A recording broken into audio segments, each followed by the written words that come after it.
Hoje é feriado, Dia da Consciência Negra. Mas, infelizmente, a gente ainda vê muito preconceito na nossa sociedade. A maioria de nós negros vive em condições que não são as ideais. Você pode ver aqui mesmo. É fio para todo lado, é beco que não acaba mais. A gente não tem acesso a uma educação de qualidade, uma saúde digna. Todo dia a gente sofre algum tipo de discriminação nas ruas. Mas a gente espera que isso possa mudar, né? E que nossos filhos e netos vivam em um mundo melhor. Chegamos, graças a Deus. Na água eu bebo. Tem água aí.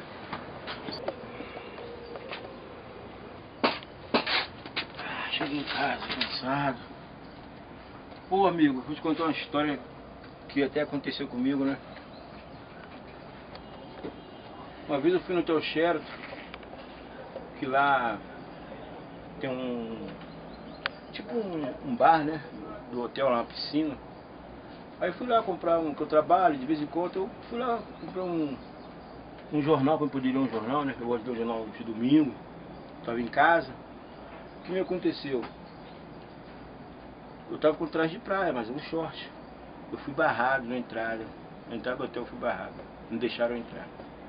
Aí eu falei assim, pô, por que não deixaram eu entrar? Aí eu vim pra casa. Aí eu tenho um amigo meu, que ele faz a mesma coisa que eu faço de domingo. Ele vai lá comprar um jornalzinho, aí, às vezes ele compra o cigarro dele, não sei. E ele entra lá, roda a piscina e sai. Eu não sabia, e ele fez pra mim ver. E foi exatamente a mesma coisa. Eu tentei de novo, não deixaram eu entrar. Eu não discuti, não briguei nem nada. Mas sabe o que? Porque ele é branco, tem olho azul, né? E eu, infelizmente, sou negro. Aí hoje eu penso, eu estava pensando nisso hoje. O racismo existe, estava olhando lá pro Sheraton hoje e pensando. O preconceito também, existe ainda preconceito. Estava olhando para lá hoje, trabalhando, né? O preconceito existe, mas graças a Deus, com toda dificuldade, ainda tenho meu cantinho, minha dignidade, né? Sou negro mesmo, gosto da minha cor, amo minha cor. E vou levando a vida do jeito que ela é. Essa questão, ela envolve reconhecer que o racismo é uma prática gerada na sociedade, portanto, ela é uma prática, acima de tudo, social. Mas é muito importante a gente saber diferenciar o debate do racismo da biologia, porque a gente cai de uma maneira tão fácil nela, porque você começa a dizer aqui, não, o brasileiro ele é naturalmente alegre por causa da miscigenação. Você vê que eu não estou fazendo nenhuma observação pejorativa perante ao brasileiro, alegre, miscigenado. Agora, a alegria é um dom da biologia do brasileiro? Ou é dom de um processo cultural que foi se gestando, que nos dá determinadas formas, quer dizer, que seriam distintas de outros povos que têm outras trajetórias. Quer dizer, um filho de um inglês criado no nosso meio provavelmente vai herdar características culturais da nossa sociedade. Ou não, ele será como pai, deu 5 da tarde, vai lá para tomar um chazinho, porque aquilo é da biologia dos ingleses. O racismo é uma prática social, logo, o racismo é uma questão social. Agora, outra coisa é você dizer... O racismo, nele mesmo, ele não existe. O que existe é a discriminação contra os pobres apenas, que é diferente. No caso das doenças por causas externas, que são todas as formas de mortalidade por causa não natural, os negros, principalmente do sexo masculino e principalmente os jovens, eles estão mais sujeitos, né?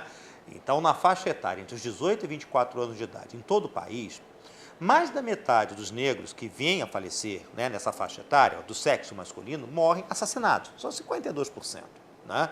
Quando nós vamos para algumas regiões do país, como na região sudeste, isso supera com alguma tranquilidade 85%. Há uma maior probabilidade de você encontrar pessoas negras em situações que seriam mais perigosas, né, situações que colocariam em risco a sua própria vida.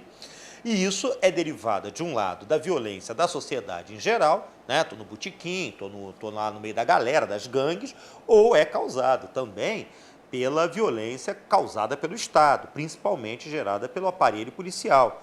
Então, nos dados que são incompletos, que nós temos disponíveis do próprio Ministério da Saúde, o número de pessoas que morreram nas mãos da polícia, né, ele chega, se você pegar o número total, 2/3 seriam negros, né, e a grande maioria do sexo masculino. O que significa que, portanto, não é apenas você estar vivendo em áreas mais violentas, mas a violência também vai atrás de você. É de se supor que para um número de homicídios tem um número também tão elevado ou provavelmente superior de agressões, que ocorre de múltiplas formas. Dou o exemplo daquele dentista negro Flávio Santana, que foi assassinado pela polícia no início dessa década, quer dizer, entrando no seu próprio carro, foi confundido com um policial, quer dizer, o único dentista da turma negro e o único hoje morto, né? E assassinado, quer dizer, pelas mãos do Estado, né? E aí, quer dizer, reflete o quê? Essa pessoa não estava lá numa birosca, bebendo uma cachaçinha, não estava na favela ouvindo um jogo de futebol, estava entrando no seu carro.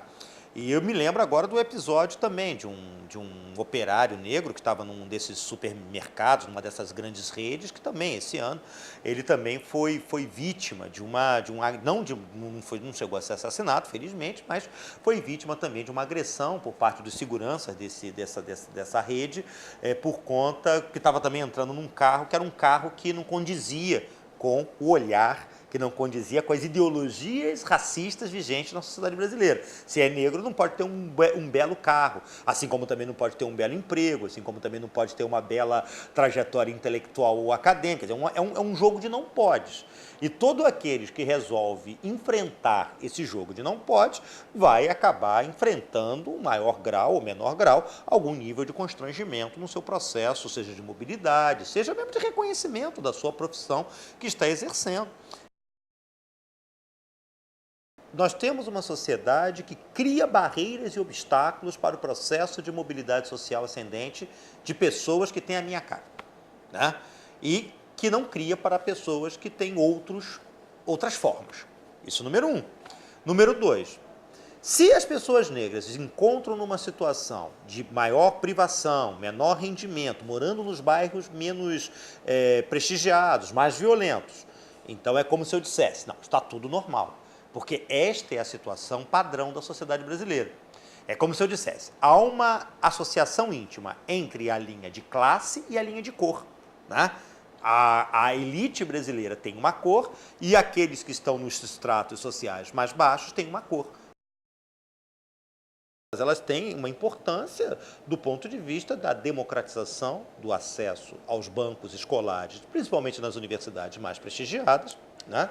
Ela tem uma importância muito grande no sentido de uma futura democratização também no acesso a determinadas profissões. Se a sociedade brasileira se orgulha tanto da sua diversidade, essa diversidade poderia estar melhor expressada nas várias instituições que a formam, inclusive das mais prestigiadas, né? E se nos orgulhamos tanto da nossa diversidade, eu acredito que os bancos escolares poderiam expressá-la também, né? De uma maneira mais firme, de uma maneira mais decidida.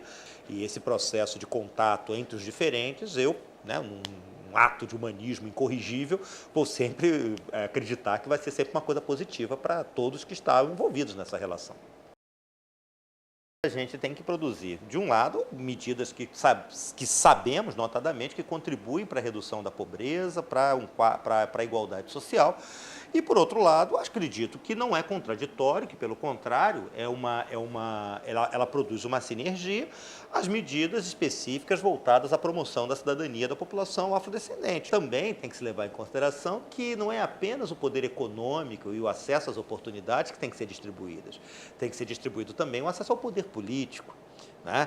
E como é que você vai produzir uma reforma, uma mudança social dessa magnitude, se você não incorporar ativamente aqueles que estão em maior número e maior intensidade de fora desses arranjos, né? E a gente está precisando de um novo ciclo de releituras da sociedade brasileira, porque o Brasil, os grandes marcos interpretativos da sociedade brasileira, eles se deram muito baseados na perspectiva do desenvolvimento e da modernização do país. E a gente vai ter que produzir um novo marco de leituras do Brasil baseado no princípio da sua radical democratização no plano político e econômico.